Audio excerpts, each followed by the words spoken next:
All right, hello everyone. It is Saturday, November 29th, 2025. We're going to be doing a short prediction video for WWE Survivor Series taking place later tonight. It will be starting at 7 p.m. Eastern. Yes, let me make sure y'all can see this. That's better. 7 p.m. Eastern, 6 p.m. Central, 5 p.m. Mountain, 4 p.m. Pacific. Streaming on the ESPN streaming service if you're lucky enough to be somebody who has a cable or a satellite provider that has it. Thankfully, I'm one of the lucky ones with DirecTV, which they finally came through.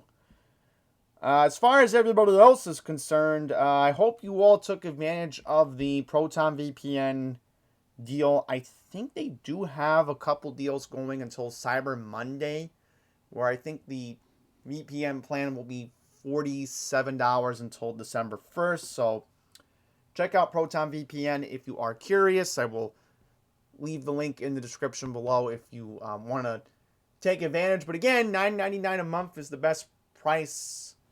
Combine it along with your Netflix plan. It's still the cheapest option. So, yeah, that's where I will leave it at. Now, in terms of the card for tonight, what I don't understand is 4 matches? We only have 4 matches on the card? Because when I was looking at this, I don't know, maybe they're saving more matches for the John Cena Peacock event coming up, which... How do I feel so thrilled about that? You know? How am I supposed to feel thrilled? But anyhow, nevertheless, let's just get the non-War Games matches out of the way first before I go out of my mind here. Okay. So, look, I get that they just turned Nikki Bella heel. But they're rushing her into a match with Stephanie Fakir. You know, here's a storyline about where it's led up to. Okay? So La Primera found a kinship with Nikki Bella, the Hall of Famer, that after teaming together against the Judgment Day for the past couple of weeks against Raquel Rodriguez and Roxanne Perez, Bella has turned on Fakir and has attacked her. A furious Fakir was set on revenge, and the only way she would get it is by putting her world title on the line. So, the way I look at it, why are we giving Nikki Bella this match? I don't know, but La Primera, I think she will retain. I will be very shocked if she loses. So that's where I will leave it off with there. Now, let's get into John Cena's second to last match in the WWE, as, yes, John Cena's last opponent will likely be determined later this week, hopefully. Now, to give you an idea, I think most likely it's going to be Jey Uso or Gunter, but we'll see. I don't know yet. Who knows what will happen? But as far as this match is concerned, we know that John Cena defeated Dominic Mysterio on John Cena's last Boston appearance, November 10th for Monday Night Raw. Now, in terms of the rematch, I'm going to say it. I think Dirty Dom will reclaim the Intercontinental Championship. You need long-term storytelling. Come on, are we really going to make John Cena's last match for the Intercontinental Championship? I don't think that's a good idea.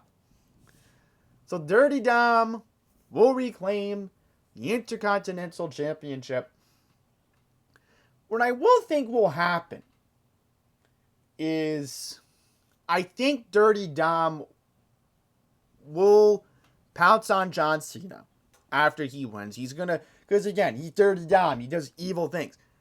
Since this is San Diego, and the crowd will like it, I think it'll be a huge pop at Petco Park. 619. Out comes Dominic's father, Rey Mysterio. He's like, I ain't gonna let you beat up John Cena like this after you just won back your Intercontinental Championship. Son, someone needs to teach you some manners. So I think that Rey will come out. I think you'll see a special moment. And then I think what will happen in Glendale on Monday Night Raw on Monday, I think you will see a long-term feud with Dom and Rey. I think that's where we're going with this. I could be wrong. There's also the AAA Championship, so that could be another thing that they could base it on, but who knows? That's just the way I look at it. But yeah, there's no way Cena wins this match. I would be very shocked. They're just going to bury John Cena in his last 2 matches in WWE, but come on. There's more important long-term storylines after John Cena officially leaves the WWE. You know? So anyhow, let's get into the War Games match. Alright, so we have Team Rhea Ripley taking on Team Nikki Bella. Oh, my bad. Team Rhea Ripley taking on Team Becky Lynch. Whoa, okay. I'm sorry, guys. I'm recording this video, and it's just so windy outside today. So, yes, Team Rhea Ripley taking on Team Becky Lynch. So, on Team Rhea Ripley, you will have... Yes, I'm just making sure I have my names correct here. Yes. You have Io Sky. You have Charlotte Flair, Alexa Bliss, and then AJ Lee. So that's who is on Team Rhea Ripley. On Team Becky Lynch, you will have Asuka, Kairi Sane, Nia Jax, and Lash Legend.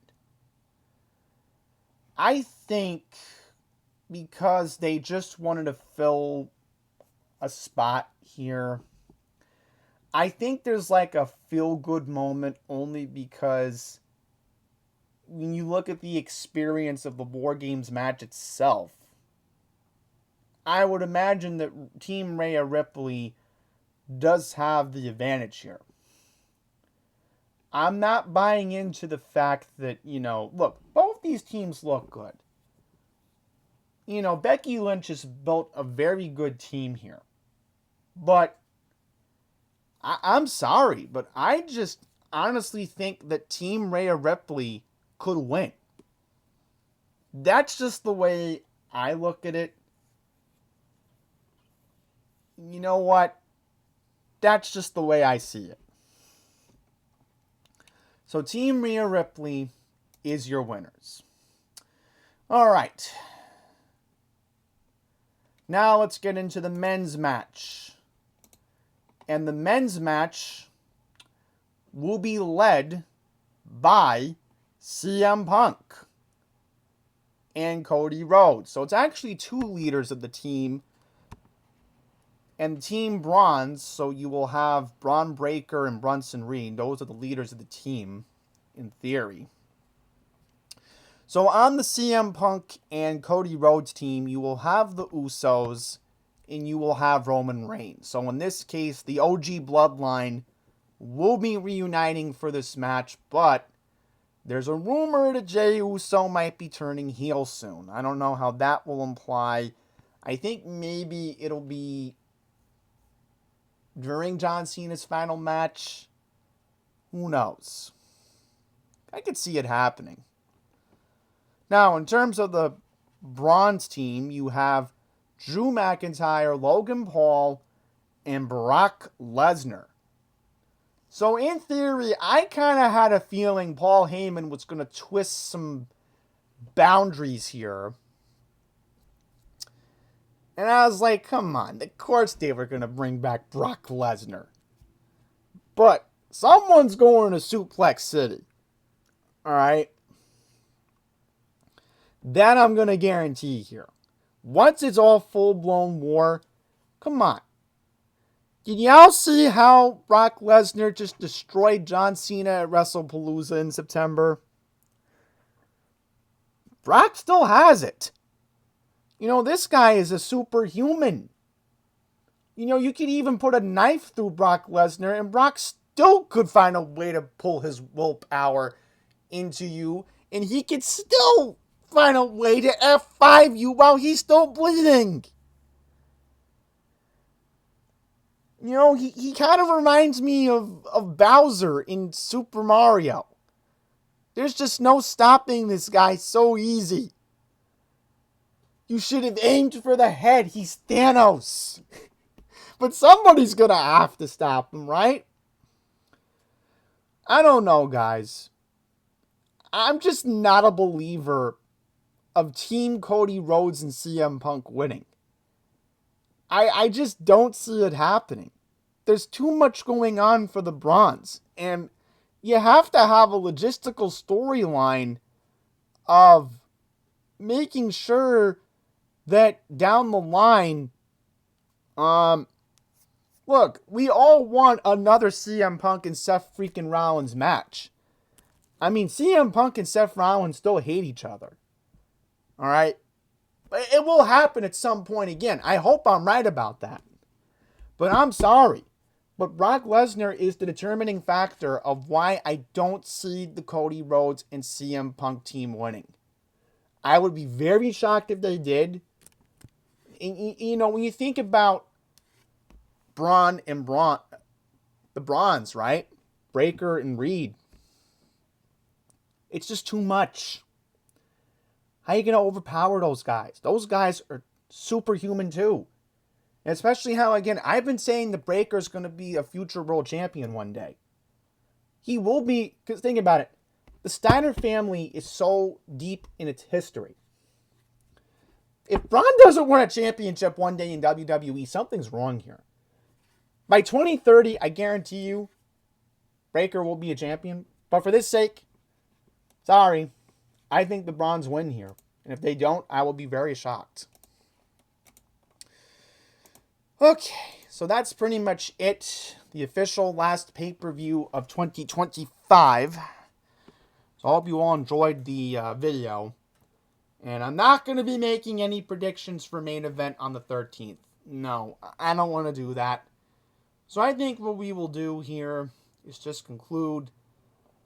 I guess the next time I will be back making a prediction video for a pay-per-view will be on January. We'll be in January. I don't know what date yet, but we'll be in January for the Royal Rumble taking place in Saudi Arabia. Yeah, I can't believe I'm actually saying that. So enjoy the pay-per-view. 7 p.m. tonight. Make sure you all can see it again.